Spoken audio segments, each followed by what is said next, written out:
안녕하세요. 만나서 반갑습니다. 역사가 김영준입니다.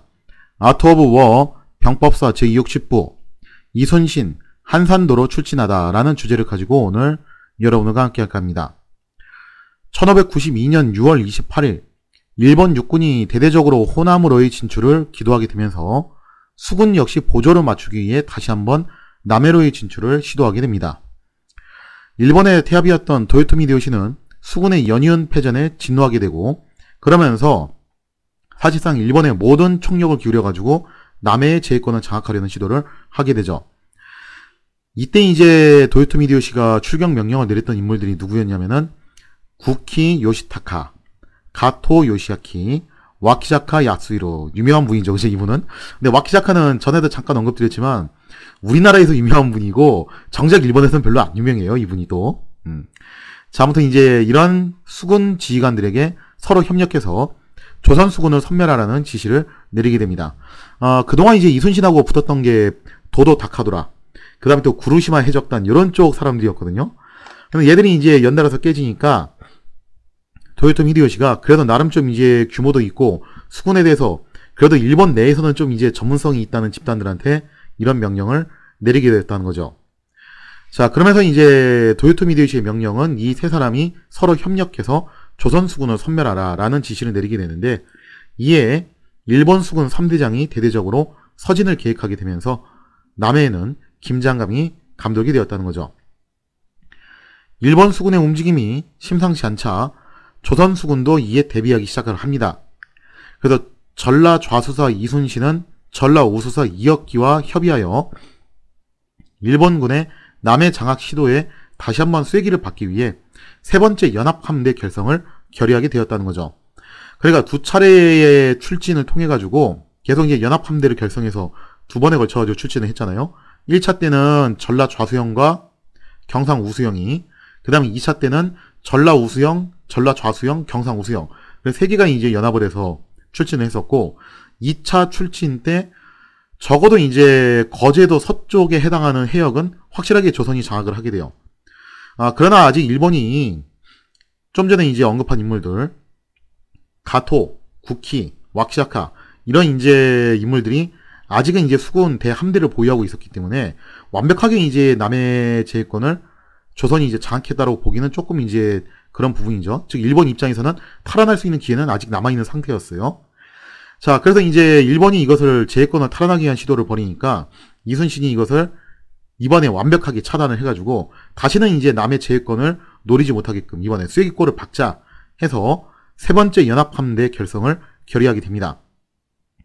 자, 그러면서 7월 6일 날에 마침내 조선수군 3대장이었던 이순신, 이역기, 원규윤이 노량에서 합류를 하게 되었다는 거죠.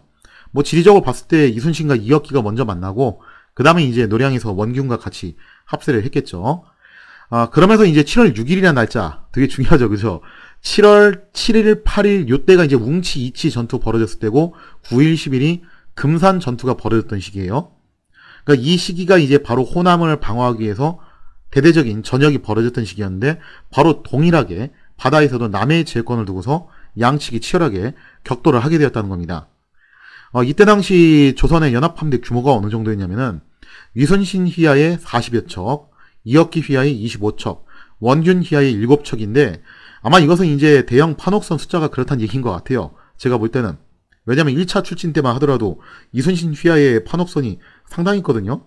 그럼 나머지도 다 이제 그 정도 갖고 있다라고 봤을 때, 이역기도 적어도 이제 그 정도 보유하고 있을 거라고 봤을 때, 요거는 이제 중서선박은 빼고서 아마 판옥선만 그렇게 말한 게 아닌가라고 개인적으로 추정을 하고 있습니다. 설사 이게 뭐 중서선박을 다 합친 거라 하더라도 절대 적은 규모는 아니에요. 자, 그렇게 해서 이제 3명의 수사가 연합을 해가지고 무려 전함 70여 척에 달하는 대규모 연합함대가 구성이 되었다는 겁니다. 자, 그래서 조선의 연합함대가 당포를 통과할 무렵 약 70여 척 규모의 일본 수군 함대가 한산도 부근 견내량으로 진입하고 있다는 첩보를 받게 됩니다. 당시 이제 견내량에 주둔하고 있던 일본 함선들은 와키자카가 이끄는 함대였어요. 근데 본래 히데요시의 명령은 그거였거든요. 구키, 가토, 와키자카 3명이 힘을 합쳐가지고 조선 수군을 격파하라 라는 것이었는데, 와키자카가 이것을 어기고서 단독으로 출진을 한 겁니다. 이게 제가 누차 이제 강조해드린 바로 그 부분인데, 조선과 일본의 차이점, 가장 대표적인 것 중 하나가 이거라고 그랬죠. 조선은 중앙 집권화된 관료제 국가였고, 그에 비해서 일본은 지방 분권화된 그런 봉건 국가였어요. 그래서 그런 봉건 국가였기 때문에 발생할 수 있는 장점이 있지만 또 단점도 있어요. 그 단점이 뭐냐면은 바로 이런 부분들이에요. 조선에서는 거의 상상하기 힘든 내용이거든요, 이게. 왕이 그렇게 명령을 내렸으면 그렇게 가야 되는 거지, 왕의 명령을 어기고서 독자적으로 이렇게 판단해서 움직인다. 물론 그런 사례가 없는 건 아닌데 대개 이런 사례들은 나중에 다 작살나요, 이게 또. 그래서 조선 같은 경우는 너무 그렇게 명령에만 구애받는 그런 모습을 보이기 때문에 현장에서 그런 좀 이제 유용성이라고 해야 되나요? 유동성이 좀 많이 떨어지는 모습을 좀 보여준다면은, 일본 같은 경우는 그런 점에 있어서 현장 자율권이 좀 보장되는 측면에서 장점은 있죠. 근데 이게 또 단점으로 작용을 하면은 이렇게 말 안 듣고서 지멋대로 행동하는 놈들이 꼭 나온다는 거예요.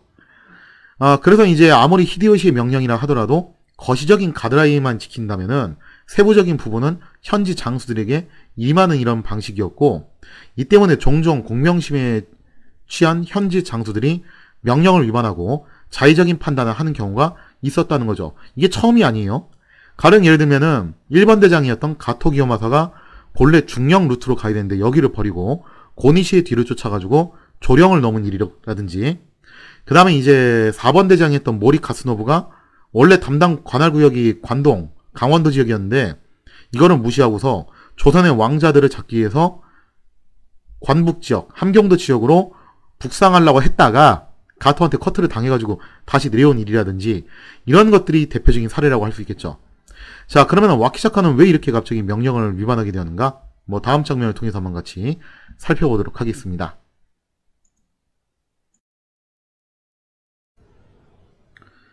자, 와키자카는 왜 이렇게 명령을 위반하면서 독단적으로 행동을 하게 되었는가?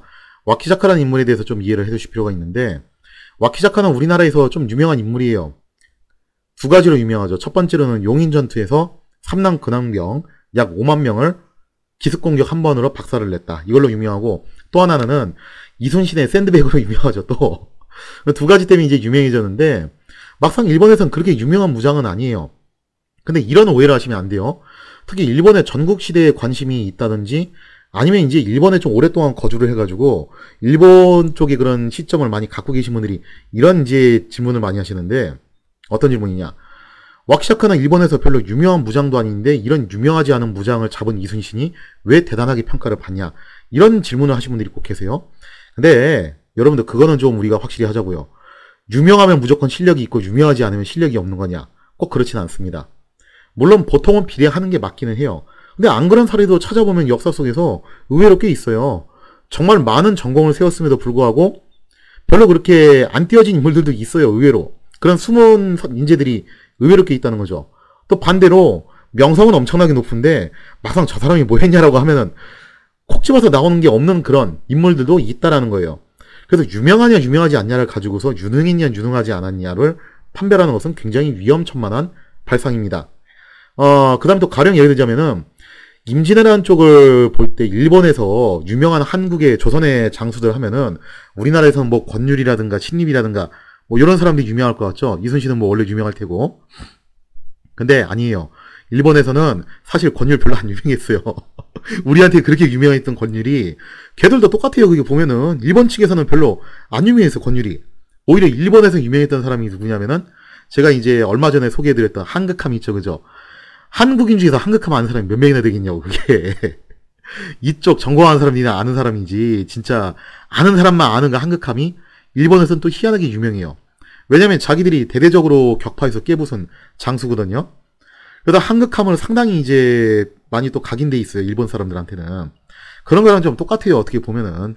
근데 와키자카 같은 경우는 이제 우리나라에서는 유명하지만 일본에서는 그렇게까지 유명한 인물은 아닌데, 그렇다고 해서 와키자카가 능력이 없었던 인물이었냐 하면 그건 아닙니다. 그건 또 좀 별개 얘기예요.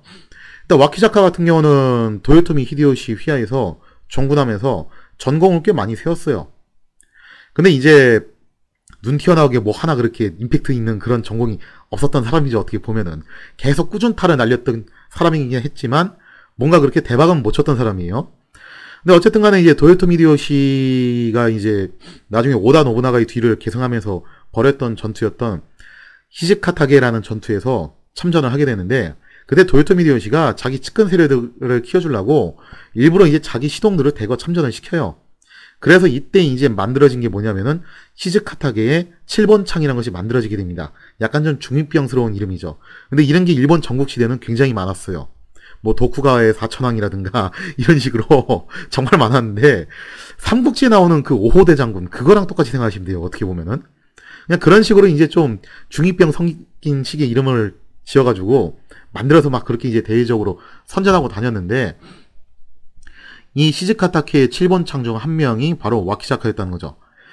당시 같은 7번 창에 속했던 사람 중에 누가 있었냐면은 후쿠시마 마사노리가 있었습니다. 아마 뭐 기억하신 분 계시겠지만 임진왜란 때 5번 대장으로 참전을 한 인물이죠. 그리고 이 후쿠시마 마사노리가 이 7번 창의 필두라고 할 수 있고 사실상 여기 리더예요. 근데 이 후쿠시마 마사노리가 와키자카를 그렇게 씹었대요. 그러면서 대놓고 뭐라고 얘기했냐면은 왜 저딴 놈이 나하고 동급이냐는 식으로 이렇게 얘기를 한 거예요. 마치 그 삼국지에 나오는 5호 대장군 만들어질 때 그거 아시죠, 그죠? 관우가 황충한테 뭐라고 했습니까? 왜 저런 늙은이가 나하고 동급이냐. 근데 참고로 이 대사는 연희에만 나온 게 아니라 정사위도 나와요. 물론 정사위는 5호 대장군이라는 자리는 없지만 서로 이제 같은 사방장군으로 임명이 되니까 관우가 이제 막 불끈해가지고 막 항의를 하죠. 왜 황충하고 나하고 동급인 사방장군이냐. 그런 식으로 이제 항의한 내용이 정사에도 나와요. 아마 이제 그런 거하고 비슷한 일이 일본에서도 일어났던 거죠. 와키자카 입장에서는 당연히 불쾌할 수밖에 없죠. 특히 불쾌했던 이유가 뭐냐면은 와키자카는 도요토미 히데요시하고 친인척 관계가 아닌 사람이에요. 그런 끈 없이 공을 세워서 올라온 사람이고, 후쿠시마 마사노리는 사실은 이 사람이 이제 도요토미 히데요시하고 친인척 관계라는 거죠. 그러니까 이제 이렇게 생각한 것 같아요. 후쿠시마 마사노리는 와키자카를 봤을 때 뭐 저런 허접한 놈이 나랑 동급이야? 이렇게 생각한 것 같고, 와키자카는 와키자카대로 후쿠시마를 보고서 저런 낙하산 놈이 지금 나한테 감히 저런 말을 해? 이렇게 생각을 했던 것 같아요. 자, 그래서 이제 후쿠시마 마사노리, 요시아키, 가토 키요마사 이런 사람들은 7번 창 중에서도 친인척 관계가 있었던 사람들, 도요토미 히데요시하고. 그에 비해서 이제 와키자카는 딱히 그런 친인척이 아닌데 순전 실력으로 7번 창에 올라온 인물들. 그 다음에 또 와키자카 같은 경우는 7번 창 중에서 제가 알기로는 이 사람이 또 최연장자예요. 그래가 좀 기분이 나빴겠죠. 나이도 자기보다 어린 놈이 이거 뭐 낙하산으로 인맥발로 올라온 것 같은데 자기한테 그런 소리를 하니까 뭔가 좀 이제 자기가 본때를 보여주고 싶다, 그런 좀 생각을 했던 것 같아요.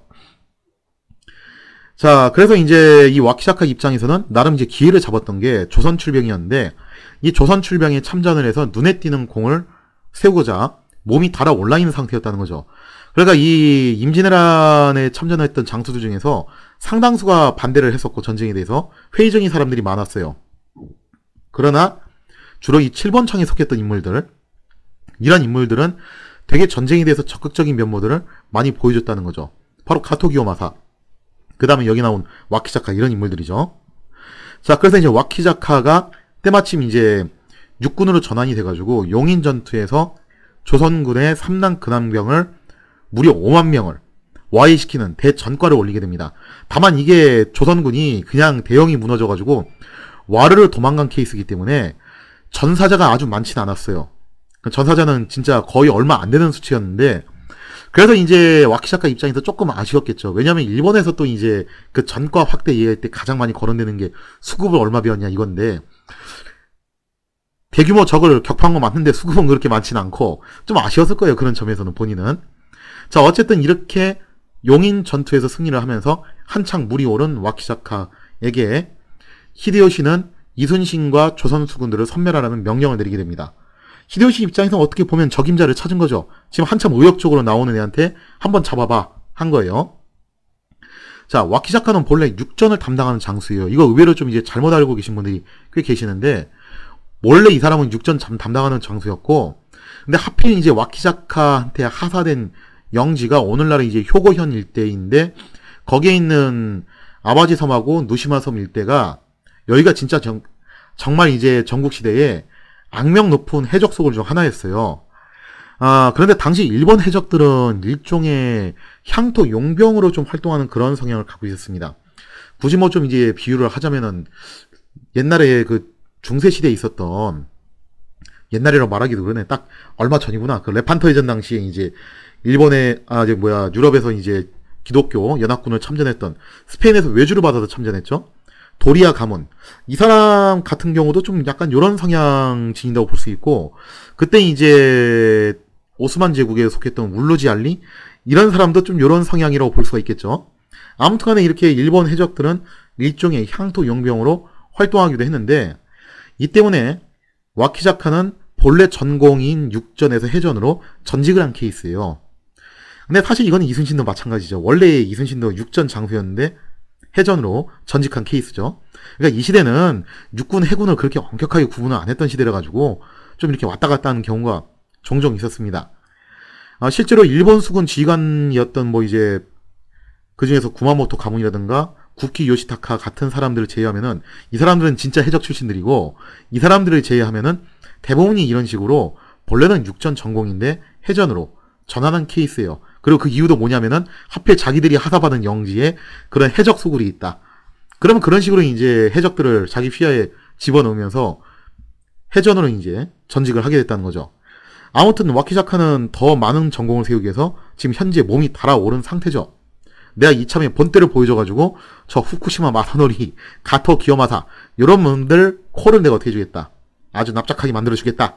그런 이제 생각이 좀 강했던 것 같아요. 자, 그래서 이제 와키자카한테 있어서 일본 수군의 골칫거리인 이순신과 조선 수군을 괴멸하라는 히데요시의 명령은 또 하나의 기회일 수밖에 없었다는 거죠. 문제는 이렇게 공명심에 심취해 있었던 와키자카가 혼자서 전공을 독식하려고 단독 행동을 해버렸다는 데 있다는 겁니다. 이렇게 와키자카가 단독 행동을 하게 된 이유는 크게 두 가지라고 볼 수 있겠죠. 하나는 공명심에 취해 있다는 거. 내가 이번에 어떻게 해서든 본때를 보여줘야 된다. 그 다음에 두 번째가 뭐냐면은 용인전투에서의 승리가 좀 독이 된 건데, 용인전투에서 만났던 조선군은 사실상 그거 민방위 아저씨들 긁어먹어가지고 간 거잖아요. 그죠? 근데 그거 이겨놓고 자기는 뭐라고 생각했냐면은, 내가 무지하게 세고 조선군은 다 저런 허접대기다라고 생각을 한 거예요. 조선군이 다 그러진 않았겠죠, 당연히. 특히나 이순신 휘하에 있는 조선군은 이게 장난이 아니었거든요. 그러니까 그거를 좀 이제 착각을 한 거예요. 자, 그러면서 와키자카는 지금 공명심에 불타는 것도 있고 적을 얕잡아보는 그런 실수를 저지르게 되면서 이런 단독 행동을 벌이게 됩니다. 근데 아마 이런 생각도 했던 것 같아요. 이렇게 단독 행동을 했다 하더라도 어쨌든 조선 수군을 경멸하라는 히데요시의 명령만 달성한다면은 자기는 대스타가 될 뿐만 아니라 단독 행동했던 것도 적당히 무마되지 않겠냐라고 생각을 한 거죠. 자, 따라서 와키자카는 원래 부산에 있던 구키와 가토의 함대가 웅천까지 오면은 거기서 합류를 해가지고 가야 되는데 그걸 안 기다리고서 자기가 단독으로 가버려요. 그러면서 한산도 부근인 견나량까지 가게 됩니다. 과연 여기에 대해서 조선의 연합함대는 어떤 식으로 대응하게 될 것인가? 거기에 대한 이야기는 다음 장면을 통해서 같이 살펴보도록 하겠습니다.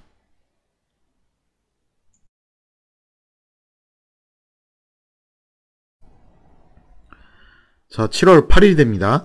7월 8일 일본군 대규모 함대가 견내량에 있다는 첩보를 입수한 조선의 연합함대는 당포를 출발하여 견내량으로 향하게 됩니다.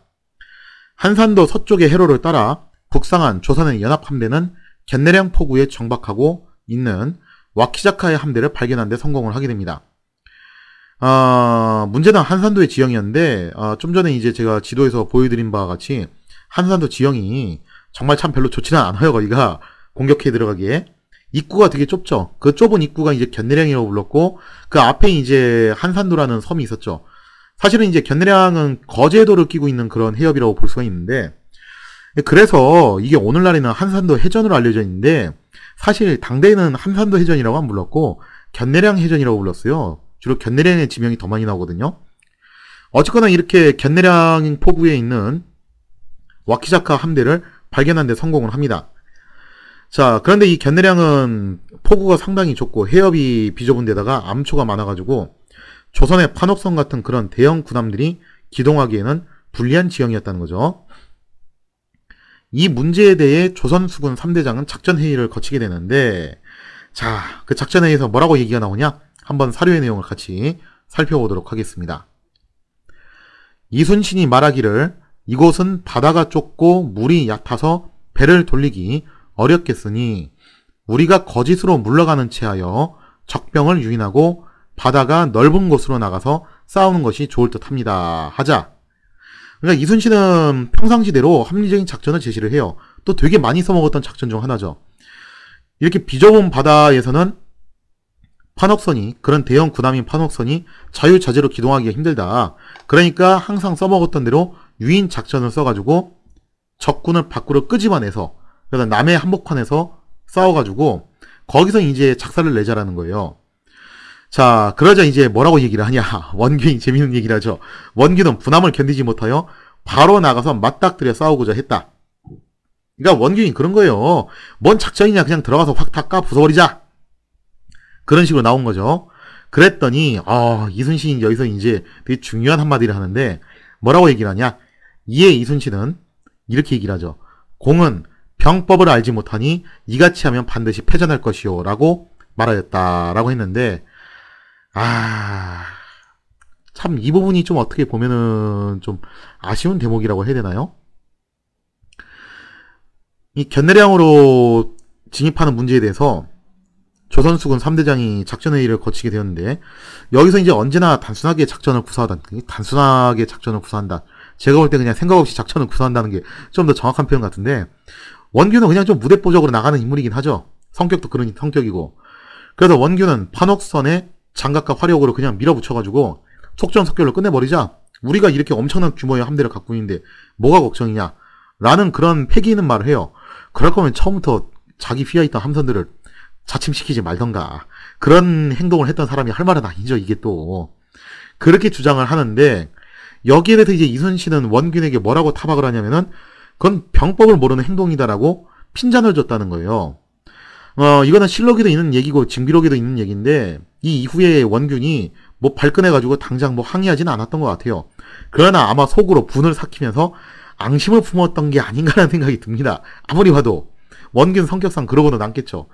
그러니까 이게 좀 아쉬운 대목이에요. 제가 예전에도 한번 그 얘기를 했었는데 많은 분들이 막 여기에 대해서 비판과 반박을 해주셨었는데, 다시 좀 이제 정정해서 설명을 해드리자면은, 근본적으로 잘못한 건 원균이 잘못한 게 맞아요. 절대 오해하지 마세요. 원균을 옹호하려고 하는 것도 아니고 원균의 말이 맞다고 하는 것도 아니고 원균이 잘했다는 게 아니에요. 원균이 잘못한 게 맞는데 그건 맞아요, 분명히. 근데 이순신의 대처 방법도 사실은 좀 현명하진 않았다는 거예요.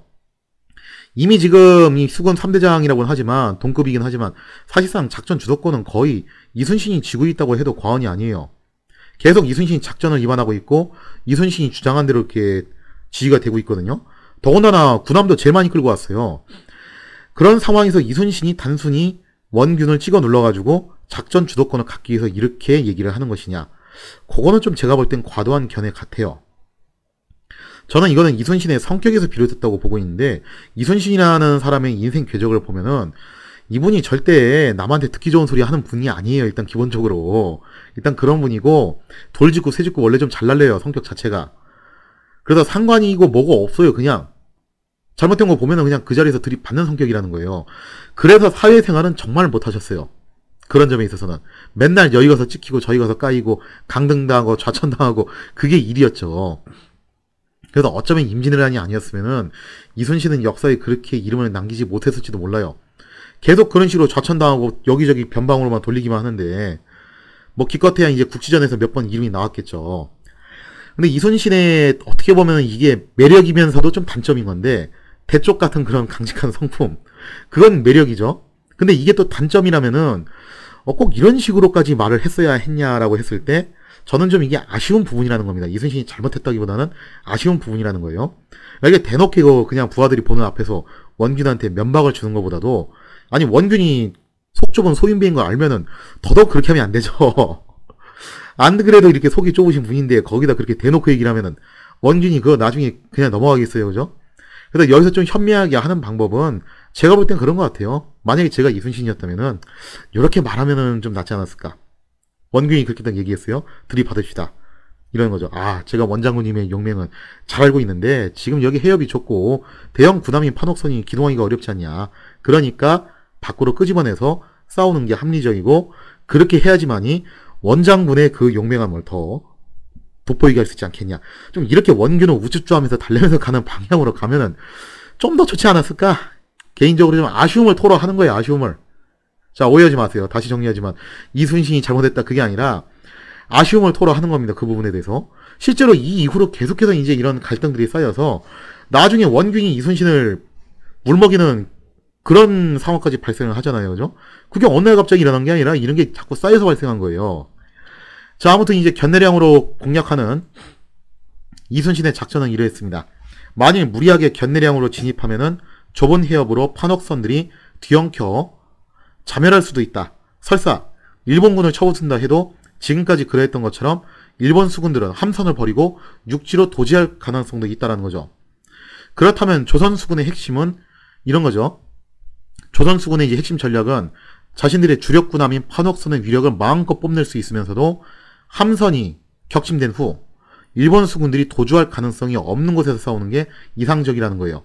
즉 견내량 밖으로 끄집어내서 싸우는 게 이상적이라는 거죠. 따라서 이순신은 무리하게 견내량으로 진입하는 것보다도 적을 견내량 밖으로 끌어내서 싸우는 쪽을 선택을 하게 되고, 물론 이 경우에도 견내량 끝자락에 한산도라는 섬이 있기 때문에 불리해진 일본군이 한산도에 상륙할 수도 있어요.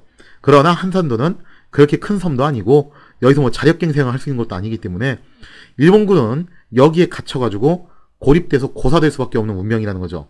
그래서 이순신은 이런 쪽으로 작전 방향을 잡게 됩니다. 과연 이순신의 유인작전에 와키자카는 넘어갈 것인가? 거기에 대한 이야기는 다음 장면을 통해서 같이 살펴보도록 하겠습니다. 자, 작전에 돌입한 이순신. 예전에도 많이 써먹었던 작전이었죠. 일본군을 견내량 밖으로 유인하기 위해서 소규모 함대를 먼저 파견을 합니다. 그러면서 일본군의 적정을 탐색하고 도발한 후에 일본군이 치고 나오면은 도망치는 수법을 쓰기로 했던 거죠. 그리고 공교롭게도 적장인 와키자카는 지금 조선군을 되게 얕잡아 보고 있고, 거기다 공명심에 몸이 달아올라가지고 저돌적으로 공격해올 가능성이 높은 상태였어요. 물론 이순신이 와키자카의 이런 성향까지 미리 알지는 못했겠죠. 적장이 누구인지도 정확하게 몰랐을 수도 있어요. 근데 어쨌든 덕분에 이순신의 작전이 상당히 수월해지게 됩니다. 이순신이 작전대로 몇 척의 판옥선들을 견내량으로 진입시켰고, 와키자카는 조선 수군이 이제 그렇게 깔짝대는 걸 보고서 단번에 괴멸시킬 생각으로 총공세를 펼치게 됩니다. 자, 이에 조선의 함선들은 역력히 당황한 기색을 보이면서 한산도 방면으로 후퇴를 하게 되었다는 거죠. 그러자 와키자카는 자신이 승기를 잡았다라고 판단한 나머지 더욱 기세를 올려서 조선군을 추격하기 시작합니다. 자, 이렇게 쫓고 쫓기는 그런 추격전이 벌어지면서 유인조가 한참 수군들을 견내량 밖으로 끌어내고 있었다는 거죠. 자, 그러고 있을 무렵 조선의 연합함대는